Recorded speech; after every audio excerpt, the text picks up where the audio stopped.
Hello दोस्तों, नमस्कार। स्वागत है आपका स्पर्धा the education world YouTube channel पर। दोस्तों, आज हम हिंदी साहित्य से जुड़े हुए महत्वपूर्ण प्रश्नों की श्रृंखला के अगले भाग को देखेंगे। दोस्तों, इस भाग में हमने भक्ति काल के कुछ महत्वपूर्ण प्रश्नों को संकलित किया है जो आपके आगामी परीक्षा के लिए, चाहे वह UGC net, JRF, TGT, PGT Hindi, केंद्रीय विद्यालय, DSSB और नवोदय विद्यालय की परीक्षाओं के साथ साथ यूपीएसआई, लेखपाल इत्यादि परीक्षाओं के लिए भी महत्वपूर्ण स्थान रखती हैं। चलिए दोस्तों, शुरू करते हैं। दोस्तों, भक्ति आंदोलन के उदय की यदि बात करें तो विभिन्न विद्वानों ने विभिन्न मत प्रस्तुत किए हैं। सर्वप्रथम यदि देखें तो गजानन माधव मुक्तिबोध ने भक्ति आंदोलन को एक ऐतिहासिक सामाजिक शक्तियों के रूप में जनता के दुख व कष्टों से उत्पन्न हुआ बताया है। वहीं रामविलास शर्मा की बात करें तो इन्होंने भक्ति आंदोलन को जातीय और जनवादी आंदोलन की संज्ञा दी है।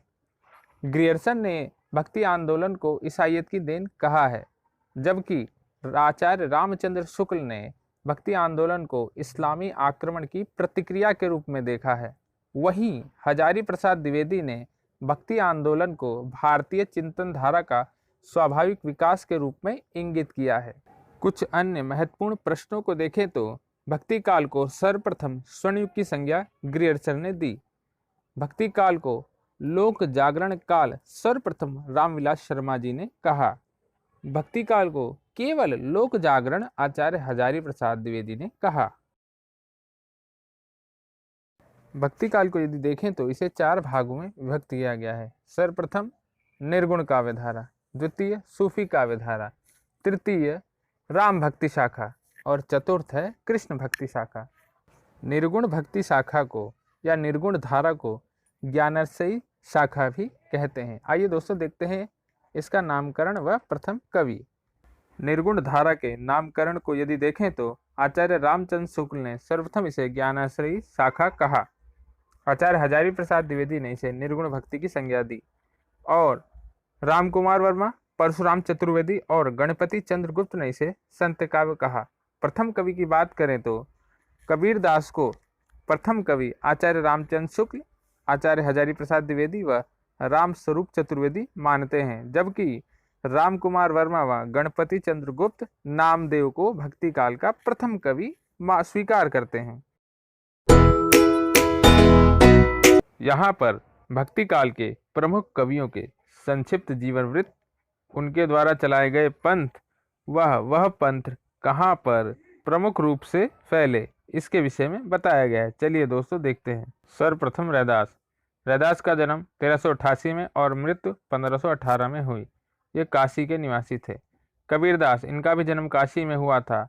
इनका जन्म 1398 व मृत्यु 1518 में हुई। इन्होंने कबीर पंथ की स्थापना की जिसका केंद्र काशी था। जम्बनाथ, इनका जन्म 1451 में नागौर में और मृत्यु 1523 में हुई। इन्होंने विष्णुई संप्रदाय की स्थापना की जिसका प्रमुख केंद्र बीकानेर है।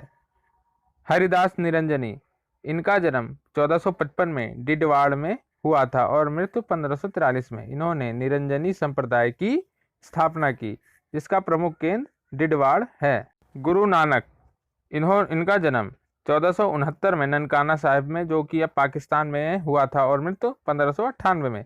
इन्होंने सिख धर्म की स्थापना की जिसका प्रमुख केंद्र पंजाब है। सींगा, इनका जन्म खजूर मध्य प्रदेश में 1519 को और मृत्यु 1659 में हुई। लालदास, इनका जन्म 1540 में अलवर में और मृत्यु 1648 में हुई। इन्होंने लाल पंथ की स्थापना की जिसका प्रमुख केंद्र अलवर है। दादू दयाल, इनका जन्म अहमदाबाद में 1544 और मृत्यु 1603 में हुई। इन्होंने दादू पंथ की स्थापना की जिसका प्रमुख केंद्र राजस्थान है। मलुकदास, इनका जन्म 1574 में इलाहाबाद में हुआ और मृत्यु 1682 में हुई। बाबा लाल, इनका जन्म पंजाब में 1590 और मृत्यु 1655 में हुई। इन्होंने बाबा लाली संप्रदाय की स्थापना की जिसका प्रमुख केंद्र गुरदासपुर था। सुंदरदास का जन्म 1596 में जयपुर में और मृत्यु 1689 को हुई। भक्ति काल के प्रमुख कवियों की बात करें और उसमें भी ज्ञानाश्रयी शाखा के प्रमुख कवि की बात करें तो उसमें कबीर का नाम सर्वप्रमुख आता है। कबीर निर्गुण काव्यधारा के प्रमुख कवियों में से एक हैं। आइए दोस्तों कबीर के विषय में संक्षिप्त रूप से जानते हैं। कबीर के गुरु की यदि बात करें तो कबीर के गुरु जनश्रुतियों के अनुसार रामानंद थे, लेकिन उनके मुस्लिम अनुयायियों के अनुसार कबीर के गुरु का नाम शेख तकी था। कबीर सिकंदर लोधी के समकालीन थे। कबीर की पत्नी का नाम लोई तथा पुत्र पुत्री का नाम कमाल तथा कमाली था। कबीर की भाषा की यदि बात करें तो विभिन्न विद्वानों ने कबीर की भाषा को विभिन्न नामों से संज्ञायित किया है। सर्वप्रथम पंचमेल खिचड़ी। कबीर की भाषा को पंचमेल खिचड़ी श्याम सुंदर दास ने कहा। आचार्य रामचंद्र शुक्ल ने कबीर की भाषा को साधुकड़ी की संज्ञा दी।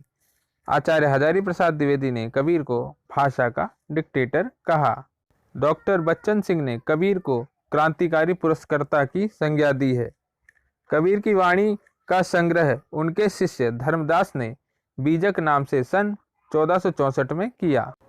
कबीर की रचनाओं को यदि देखें तो कबीर की रचनाओं को 3 भागों में विभक्त किया गया है। सर्वप्रथम रामायणी, जिसका अर्थ है रामायण। यह दोहा चौपाई छंद युक्त है और इसकी भाषा की यदि बात करें तो इसकी भाषा ब्रज व पूर्वी बोली लिए हुए है। कबीर की दूसरी प्रकार की रचना की यदि बात करें तो यह शब्द है। शब्द का अर्थ है शब्द। यह गेय रूप में प्रचलित है और इसकी भाषा की बात करें तो यह भी ब्रज व पूर्वी बोली लिए हुए है। कबीर की तीसरी रचना की बात करें तो यह साखी है। साखी का अर्थ होता है साक्षी। यह दोहा छंद में प्रचलित है और इसकी भाषा की बात करें तो यह राजस्थानी व पंजाबी मिश्रित है।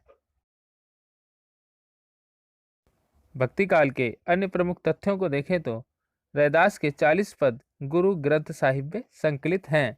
ये मीराबाई के गुरु भी हैं। बाबा लाल कृत असरारे मार्फत में उनके और दारा सिकोह के बीच का वार्तालाप संग्रहित है। अक्षर अनन्य छत्रसाल के गुरु थे। के प्रमुख कवियों में से एक दादू दयाल की यदि बात करें तो दादू दयाल ने ब्रह्म अथवा परब्रह्म संप्रदाय की स्थापना की, जिसके उत्तराधिकारी उनके पुत्र गरीबदास तथा मिस्कीनदास थे। उनकी रचनाओं की यदि बात करें तो उनकी रचनाओं को हरडे वाणी के नाम से संतदास व जगन्नाथ दास ने संग्रहित किया। ये दोनों दादू दयाल के शिष्य थे। बाद में हरडेवाड़ी का अंगवधू के नाम से दोबारा संकलन रज्जब ने किया। अंगवधू की भाषा की यदि बात करें तो इसकी भाषा राजस्थानी खड़ी बोली मिश्रित ब्रज है। दोस्तों आज के लिए इतना ही, बाकी का अगले वीडियो में। चलिए दोस्तों, नमस्कार।